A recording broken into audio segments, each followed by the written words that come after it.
Welcome into our last edition of the In the Money podcast for 2013.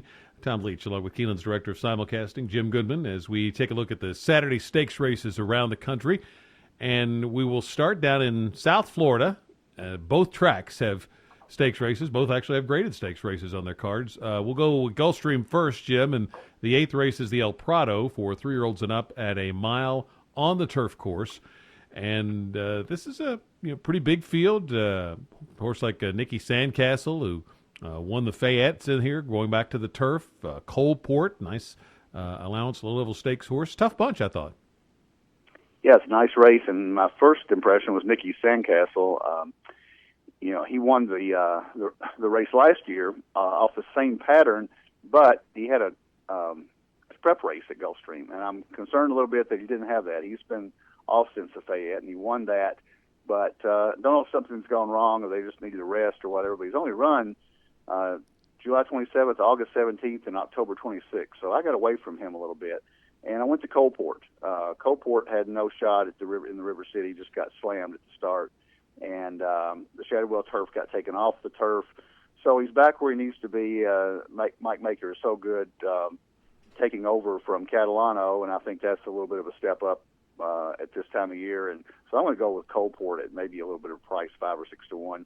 Nicky Sandcastle is the other logical one, but Lee and Salto both have a shot, and also if Utley draws in from the 16 spot, there's going to be 14 runners, so there's a chance that Utley would draw in, so I would put him in the trifecta, but I'm going to go with Kenny Ramsey to end up the year on a good note. He's had such a bad year. I'm going to go for a price here, and it's Carl Nasker's horse, Looking Cool, who is a 3-year-old, so is still capable of having some upside left. And the horse that he beat last time in an allowance race at Churchill came back and won a stake, Potomac River. So it was a nice win for Looking Cool. I think got a 93 buyer off of it, so a competitive number. Coalport I would use with him, Nicky Sandcastle, Salto.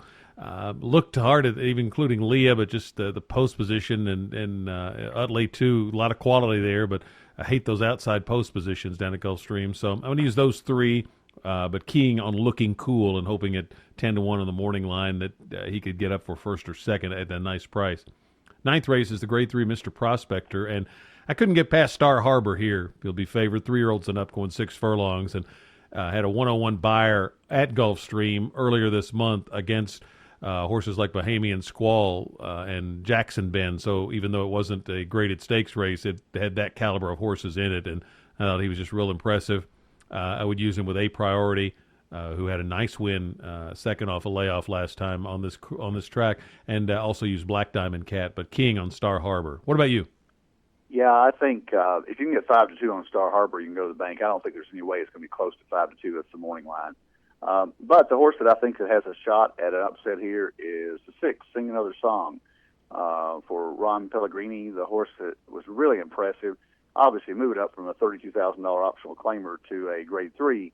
But if you look at that last race, just a length off the pace, 21.4 and 44 flat, and they ran a 108 and 3, which is only 3/5 off the track record, and that was November 17th. So obviously in the best form of his life, he's going to need to be a 3-year-old taking on olders, but he's almost 4 now. So Sing Another Song is my upset choice. I'd use Star Harbor in there, obviously, and maybe do an exacta box, and A Priority is the 3rd choice. David Falks, however, is only 1 for 28 at Gulfstream, so he's awfully cold right now. Let's go across to Calder, where their 7th race on Saturday is the Grade 3 McKnight, WL McKnight handicap, 3-year-olds and up at a 1.5 miles. And got some nice runners in here like Slumber, Twilight Eclipse. Where did you land? Well, Twilight Eclipse is the only entrant here that owns a win at this distance, and he's also the defending champ. The only race at Calder was that race last year. He was only beaten 2 1/4 in the Breeders' Cup turf, so Twilight Eclipse here is going to be a heavy choice, I think. Vertiformer with Christophe Clement taking over, always a nice angle if you can get Clement, 23% first trainer.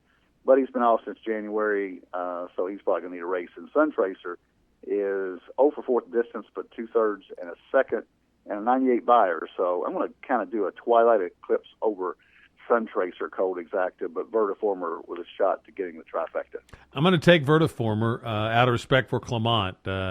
Going 1.5 miles off a long layoff normally it would be a toss, but Clement could pull that off, and he's also first time for this horse has run out of the Clement barn, so that's another strong angle for him as well as the layoffs.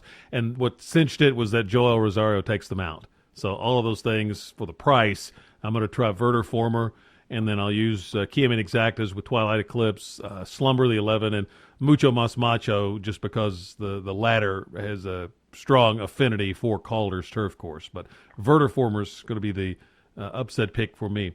Let's go to Aqueduct. Their 8th race is the Alex Robb Stakes for New York breds, a mile and a 16th, 3-year-olds and up.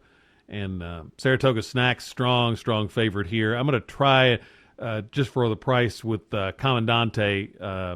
Been a different horse since he moved into Pletcher's barn.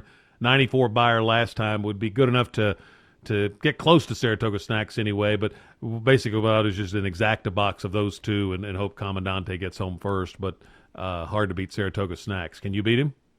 I agree, and I was going to try the same tactic with West Hills Giant, two-horse. Should love the stretch out back to mile and 16th after a 7-furlong run where he was behind Commandante, but I think those two horses have the best shot if Saratoga Snacks doesn't show up with his best. And so I think West Hills Giant on top of those two, he could set a stalking trip behind. There's a lot of speed in here, so Saratoga Snacks probably is not going to get the lead easily from the outside post. So I'm going to take a stand against him. He's going to be 3-5. So West Hills Giant, and I think Commandante is the other horse that has a shot. And let's go to Santa Anita, the Grade 3 Daytona Stakes, 4-year-olds and up, on the Hillside Turf Course at 6.5 furlongs. Got a couple of horses who are very familiar with this course, and Unbridled's Note and Chips All In. Where'd you go? Unbridled's Note and Chips All In.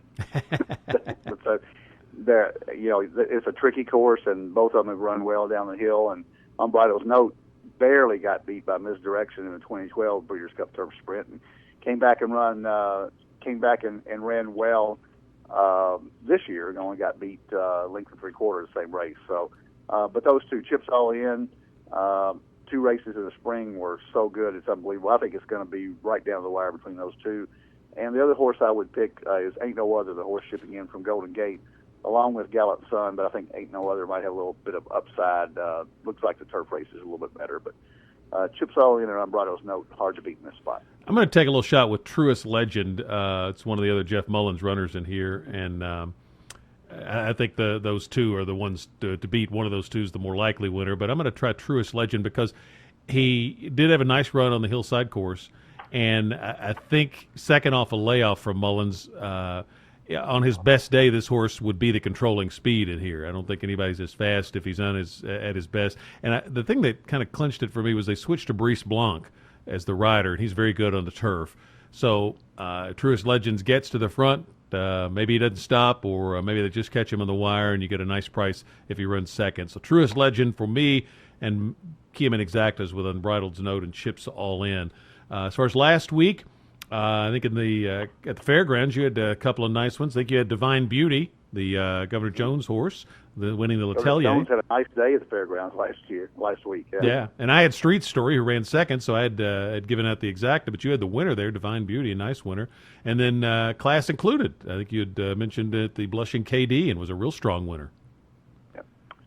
Sometimes you get lucky. Didn't make a lot of money. They weren't huge prices. Yeah, same with me. I had Strapping Groom up in New York. Did turn the tables on Palace, but didn't pay much. So, but still, wins are wins. And right.